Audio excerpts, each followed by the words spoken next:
好大一条鱼啊！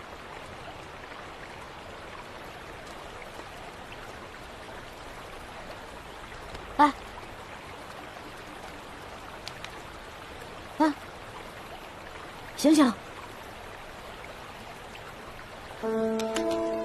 来，起来！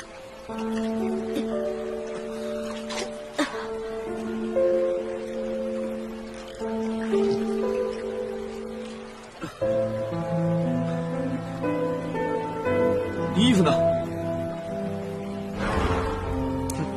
靠！都要杀了我，还管我穿没穿衣服？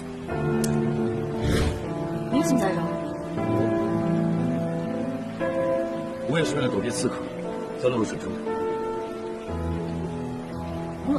这么说，是刺客赢了？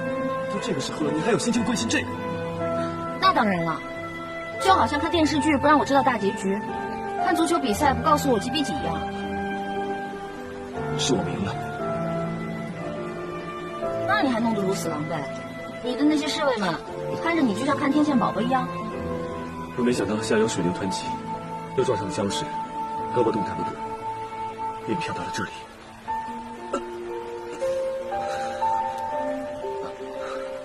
知道疼啊？你撞一个试试。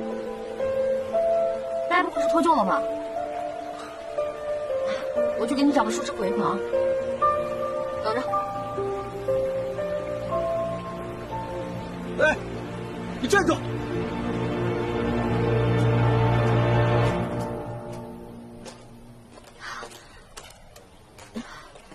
报告啊！我怕你遇到野兽，就跟过来了。哎，你猜我遇到谁了？齐胜，他现在就在河边，你赶紧藏起来。这个时候你们俩还是不见面为好。啊？怎么了？这个小树林里不会真的有野兽吧？啊？是狗熊还是狮子？如果是狗熊，咱们就在这装死；如果是狮子，你喊1、2、3，咱们就跑。不用跑了。啊！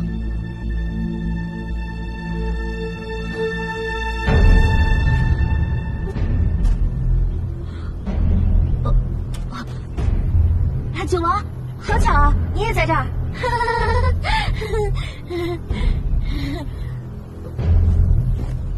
说什么？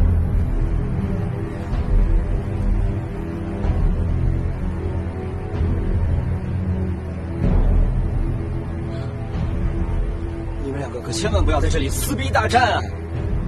九弟可还好？并无大碍。